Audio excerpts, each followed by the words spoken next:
기도드리시겠습니다. 하나님 아버지, 이번 한 주도 무사히 보내고 이곳에 모여 예배드리게 해주셔서 감사합니다. 힘들 때마다 항상 길을 알려주시는 주님, 그 길을 저버리지 않고 항상 함께 따를 수 있는 저희가 될 수 있게 해주세요. 예수님 이름으로 기도드렸습니다. 아멘. 주님 말씀하시면 찬양 드리시겠습니다.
전능하사 천지를 만드신 하나님 아버지를 내가 믿사오며 그 외아들 우리 주 예수 그리스도를 믿사오니 이는 성령으로 잉태하사 동정녀 마리아에게 나시고 본디오 빌라도에게 고난을 받으사 십자가에 못 박혀 죽으시고 장사한 지 사흘 만에 죽은 자 가운데서 다시 살아나시며 하늘에 오르사 전능하신 하나님 우편에 앉아 계시다가 저리로서 산자와 죽은 자를 심판하러 오시리라.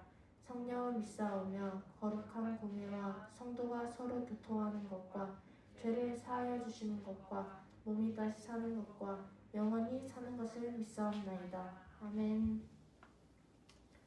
다 같이 약할 때 강한 대신에 찬양 드리시겠습니다.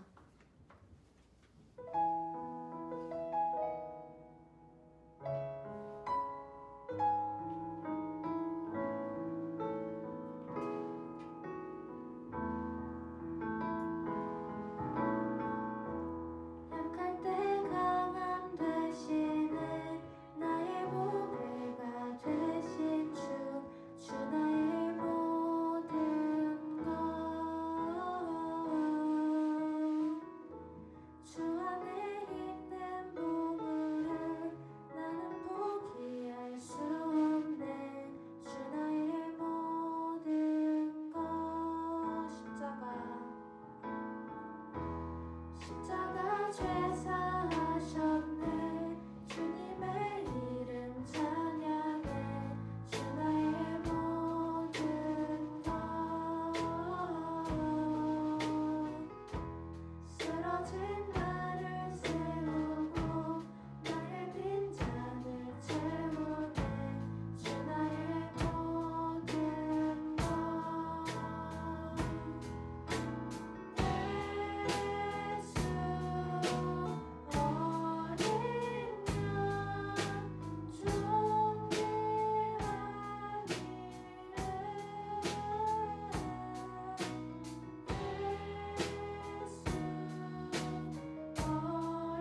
11월 찬양 되시겠습니다.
나오셔서 기도드리시겠습니다.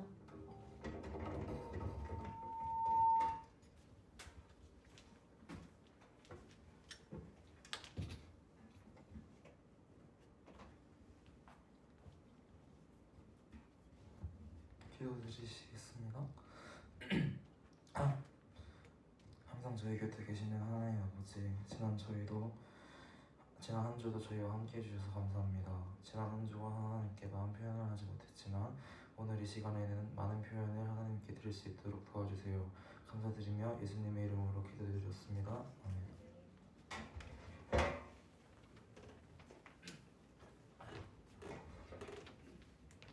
하나님 말씀 출애굽기 14장 10절에서 14절까지 말씀을 함께 보겠습니다.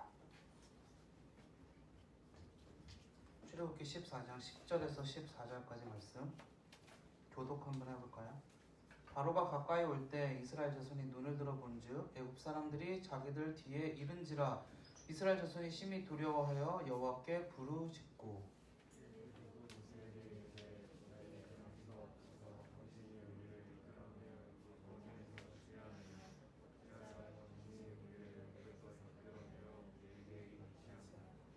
우리가 애굽에서 당신에게 이른 말이 이것이 아니냐 이르기를 우리를 내버려 두라 우리가 애굽 사람을 섬길 것이라 하지 아니하더냐 애굽 사람을 섬기는 것이 광야에서 죽는 것보다 낫겠노라.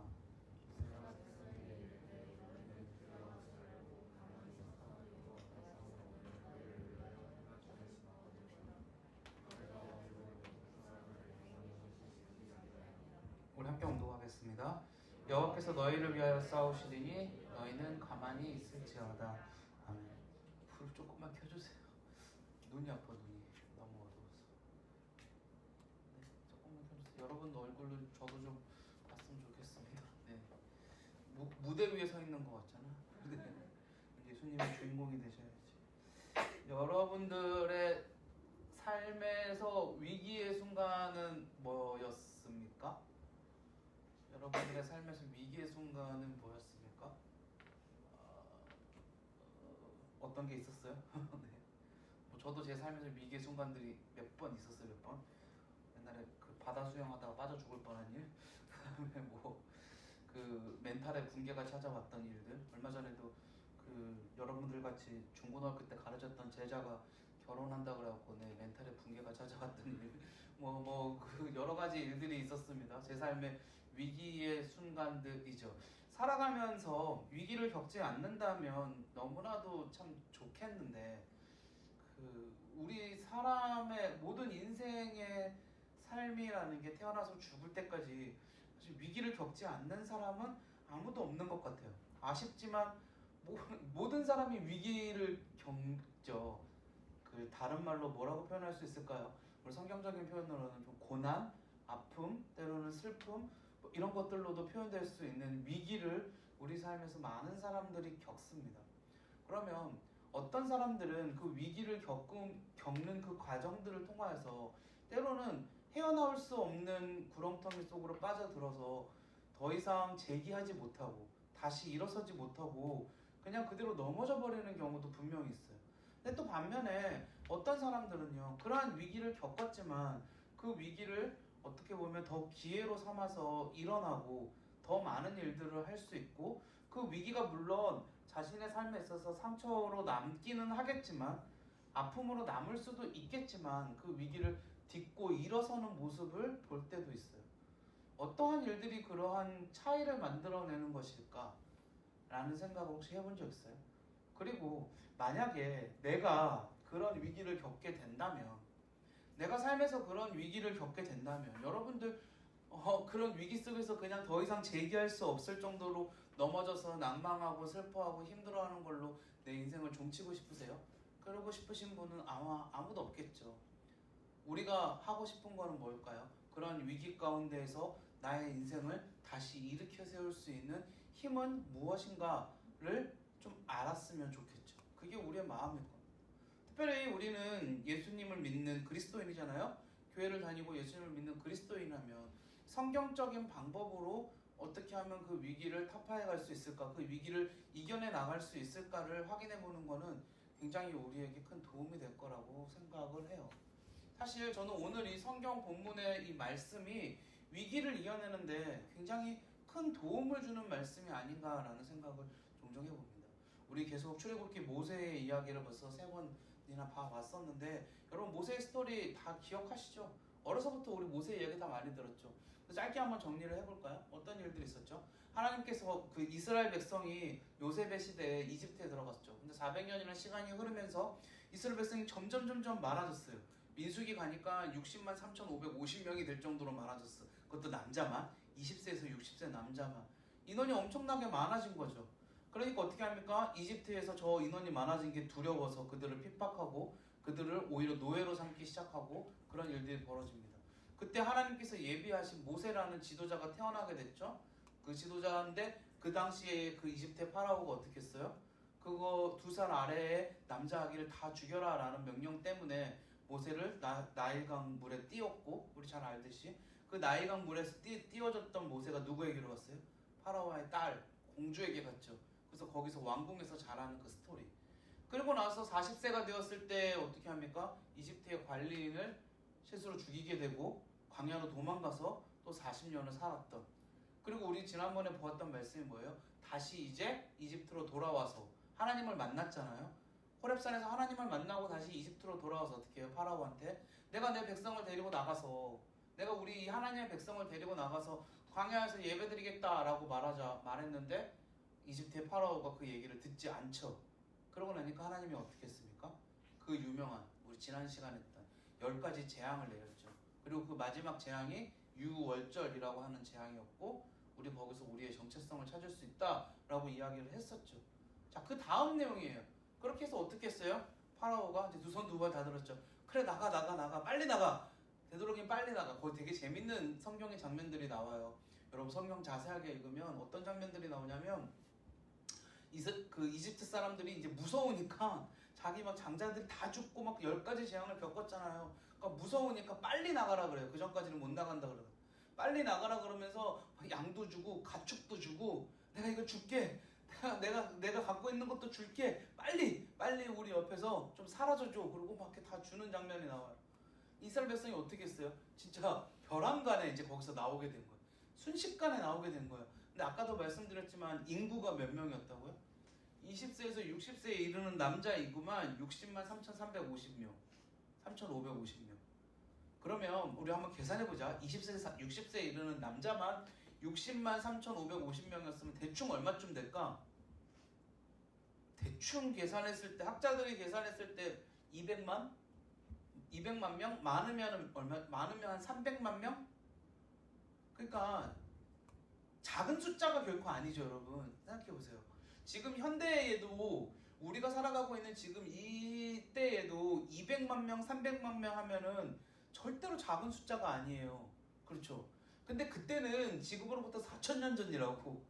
지금으로부터 4,000년 전에 200만 명, 300만 명 하면 이건 절대 작은 숫자가 아니야.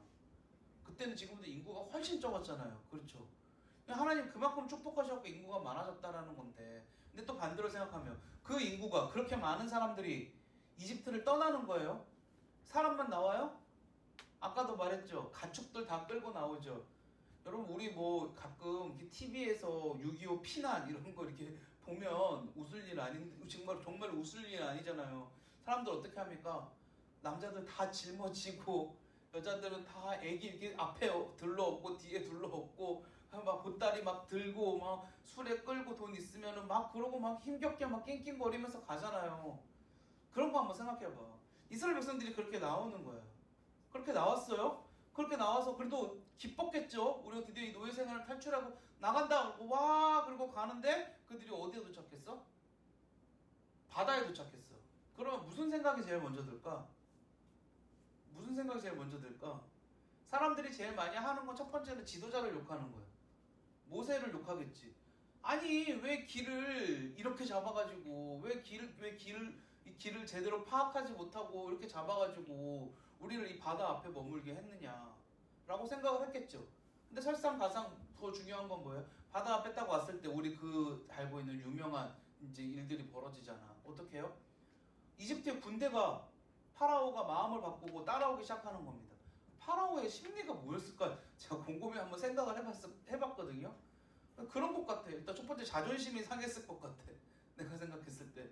그 모세한테 내가 신인데 모세한테 그렇게 당했다는 게 자존심이 상했을 것 같고, 두 번째는 그 이스라엘 백성들이 다 나가버리면 이집트로서는 엄청나게 경제적인 타격입니다. 여러분 고고학적인 문헌들을 보면 그 이후에 이집트가 막 히타이트 뭐 이런 데하고 전쟁을 하거든요. 근데 국력이 굉장히 약해져요. 실제 역사예요, 역사.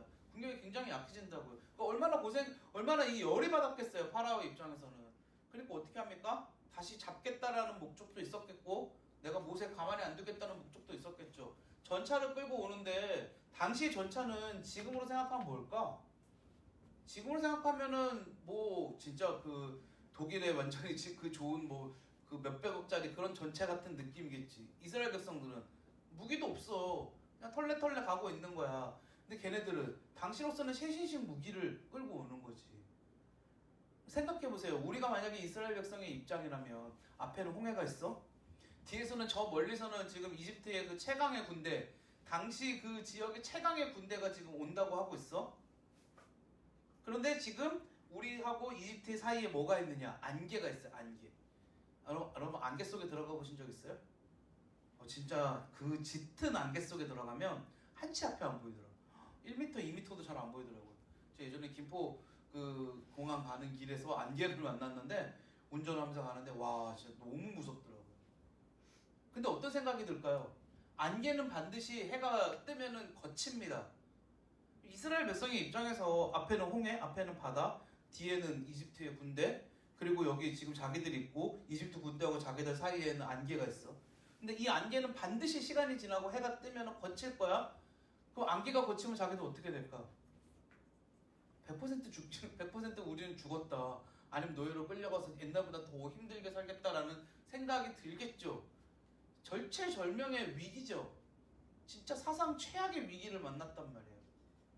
그럼 지금 이 사람들이 이 만난 위기를 어떻게 이겨냈을 거야?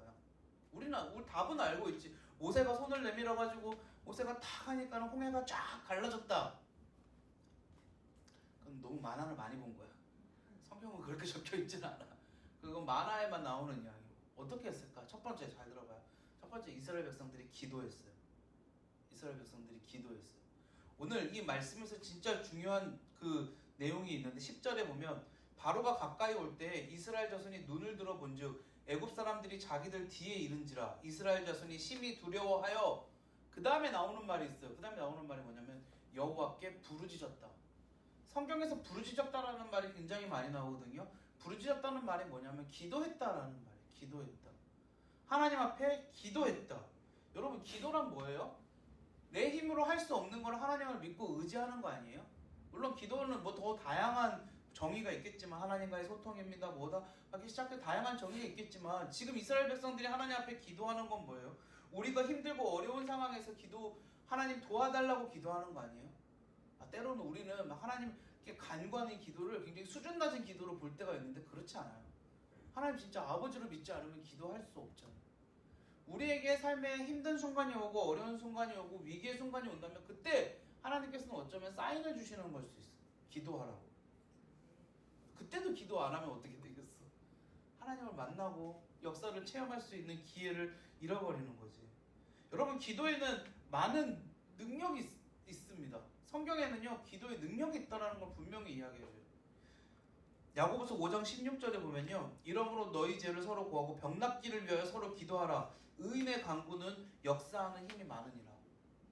서로의 아픔을 위해서 서로가 다쳤을 때 서로가 뭐 병들었을 때 서로 기도해주면 그 의인의 간구에는 역사하는 힘이 있다. 그게 뭐예요? 병 고침의 치유의 능력이 있다라고 성경이 이야기하잖아요. 여러분 성경에 나오는 기도에 대한 내용은요 우리가 힘들고 어려울 때 기도하라. 그러면 하나님께서 우리를 도와주실 것이다 라는 이야기가 끊임없이 분명하게 나와 있어요. 우리 삶에서 우리가 해야 될 일은 뭐예요? 기도하는 거예요. 두 번째, 말씀 앞에 순종하는 일을 해야 돼요. 우리가 기도했다면 그 다음에 위기의 순간 앞에서 해야 될 일이 뭐냐면 말씀 앞에 순종하는 거예요. 13절 말씀 보면 모세가 백성에게 이르되 너희는 두려워 말고 가만히 서서 여호와께서 오늘날 너희를 위하여 행하시는 구원을 보라. 너희가 오늘 본 애굽 사람들을 또다시 영원히 보지 못하리라. 여호와께서 너희를 위하여 싸우시리니 너희는 가만히 있을지어다. 자, 말씀에서 뭐라 그랬어요? 하나님께서 너희는 어떻게 하라고 맨 마지막에? 가만히 있을지어다. 근데 생각해보세요. 우리가 북한하고 전쟁이 났어. 그러면 안 되겠지만 우리가 북한하고 전쟁이 났어. 근데 저기 앞에 북한 군사가 나를 죽이겠다고 지금 나한테 총알은 없나 봐. 다행히 뭐 이렇게 창 같은 걸 들고 뭐 이렇게 대검을 꽂고 총에다 꽂고 막 달려오고 있어. 여러분 어떻게 할래? 가만히 있을래? 여호와께서 말씀하셨으니 가만히 있을지어다. 그럼 가만히 찔려서 죽겠죠? 가만히 있을래? 저 같으면 그러지 않을 것 같아. 저 같으면은 나 같으면 절대 가만히 옆에 있던 짱돌이라도 잡아서 일단 싸울 것 같아. 아니면 일단 몸을 피하던가. 여러분 뒤에서 지금 이집트 군대가 나를 죽이겠다고 오고 있어요? 가만히 있을래요? 가만히 계시겠어요? 누가 가만히 있어? 가만히 있는다는 건 쉬운 거 아니에요. 제가 무슨 말을 하고 싶으냐? 하나님 말씀대로 하는 게 쉬운 게 아니에요. 쉬운 게 아니라고. 어려운 거라고. 하나님 말씀에 순종하는 게 어려워요. 근데 특별히 모든 삶의 순간들이 그러겠지만 위기의 순간이 오면 하나님께서 우리를 어떻게 하시는 건지 알아요? 말씀의 순종을 하도록 훈련시키시는 중이에요.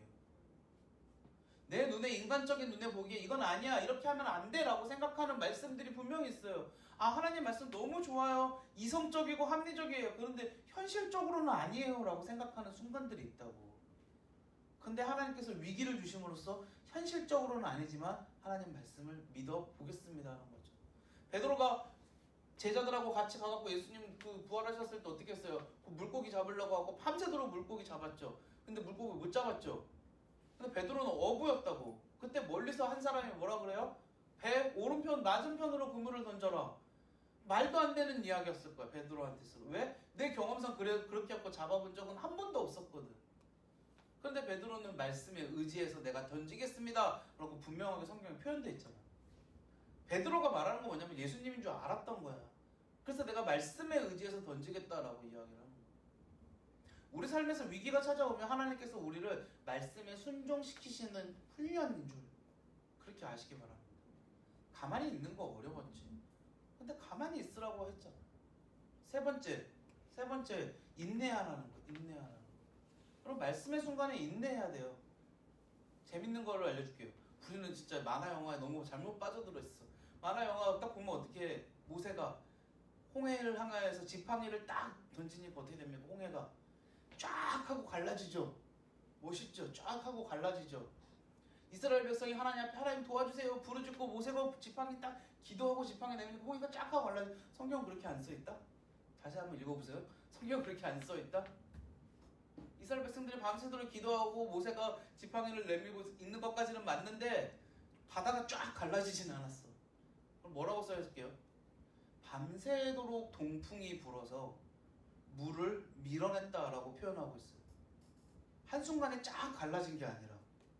그럼 이게 무슨 말일까?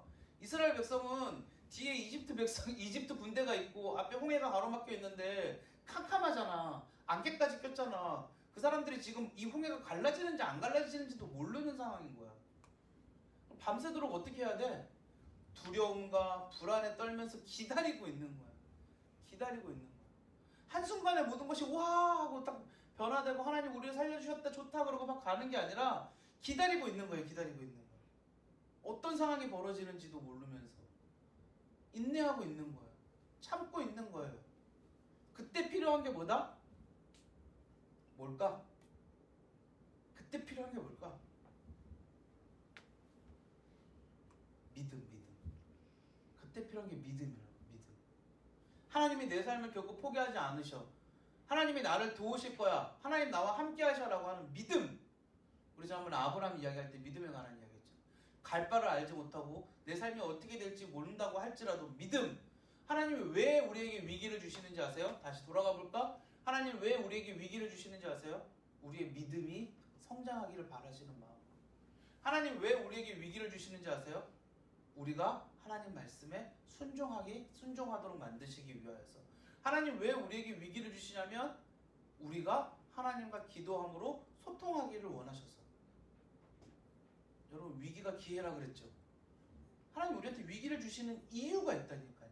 하나님 우리를 만들어 가시는 이유가 있다고. 우리를 그런 상황 가운데 놓이게 하시는 이유가 있다고요. 우리가 무서워하지 말고 두려워하지 말아야 됩니다. 왜? 우리에게 위기를 주신 분이 그 위기를 넘어가게 하실 분이기 때문에 우리는 무서워하지도 말고 두려워하지도 마시고. 다만 그 위기를 만났을 때 우리가 해야 될 일은 하나님 앞에 기도하고 다시 말씀에 순종하고 그리고 하나님 뜻대로 살아가려고 믿음을 가지고서 끝까지 노력하는 것, 인내하는 것, 묵묵하고 성실하게 살아가는 것, 그것이 우리에게 가장 필요한 일인 줄 믿습니다. 말씀을 마칠게요. 위기가 없을 수는 없는 것 같아요. 위기가 없을 수는 없어요. 우리 삶에서 너무나도 많은 위기를 우리가 만나고 위기가 없을 수는 없는 것 같아요. 그러나 그때가 하나님이 우리에게 주시는 진짜 감사한 우리 삶의 좋은 훈련의 때라는 것을 다시 한번 기억하고 위기의 순간들이 여러분들 인생에 찾아오더라도 넉넉히 이길 수 있는 우리 진강교회 친구들이 되시기를, 선생님들이 되시기를 주님의 이름으로 축복합니다. 우리 함께 기도하겠습니다. 하나님 아버지 감사합니다. 위기에 맞서는 방법은 하나님 앞에 기도하고 말씀에 순종하고 인내하며 믿음으로 이겨내는 것인 줄 믿습니다. 주님과 함께 동행하는 우리 진강교회 모든 친구들 될 수 있도록 축복하여 주시옵소서. 감사드리며 예수님 이름으로 기도드리옵나이다. 아멘. 우리 미라를 함께 찬양할까요?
감사합니다. 드려진 예물 위에 하나님께서 축복하여 주시옵시고 예물이 사용되어지는 모든 곳은 주님의 평화와 주님의 은혜가 전파되는 곳이 될 수 있도록 도와주시옵소서. 한 주간 살아가는 동안에 태풍이 오고 있다고 하는데 우리 선생님들과 친구들 안전함으로 하나님께서 지켜 보호하여 주시옵시고 다시 2학기 시작하는 과정 가운데 있사오니 하나님 지혜와 용기와 명철을 허락하여 주시옵소서. 특별히 우리 고3들 기억하여 주시옵시고 이제 수시를 준비하는 시간들이 또 다가오고 있습니다. 두렵고 떨리는 마음, 그러나 하나님께서 인도하실 것이라는 확신과 믿음으로 기도하며 준비할 때 하나님 좋은 결과도 허락하여 주시옵소서. 우리 친구들과 선생님들 모든 한 주간의 삶 위에 하나님께서 축복하시고 함께해 주실 줄 믿고 감사드리며 예수님 이름으로 기도드리옵나이다. 아멘. 하늘에 계신 우리 아버지여, 이름이 거룩히 여김을 임하시오며 뜻에서 이룬 것 같이 땅에서도 이루어지이다. 오늘 우리에게 일용할 양식을 주옵시고 우리가 우리에게 죄진 자를 사하여 준 것 같이 우리 죄를 사하여 주옵시고 우리를 시험에 들게 하지 마시고 다만 악에서 구하시옵소서. 나라와 권세와 영광이 아버지께 영원히 있사옵나이다. 아멘. 특별한 광고는 없으시죠? 네네. 저기 다음 주에 시골 가시는 분? 한 분, 두 분, 네, 세 분. 다음 주에 못 오시는 분들 3명 알겠습니다. 네, 누군지 알았고요. 오늘 다 끝나고 찬양팀 잠깐 여기서 모임 갖도록 하겠습니다. 한 5분 정도만 찬양팀 전부, 그리고 찬양팀 하고 싶으신 분들도 오셔도 되고, 네, 반별로 모임하겠습니다.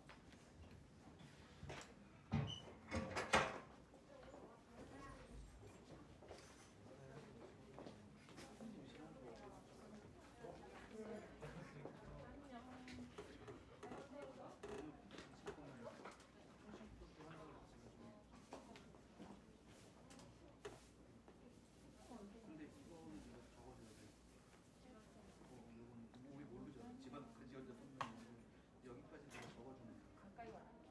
그 다음에 여기만 해. 오늘 내가 다음 주 목사님께 받아갖고 오늘 적어줘. 혹시 나 못 만나더라도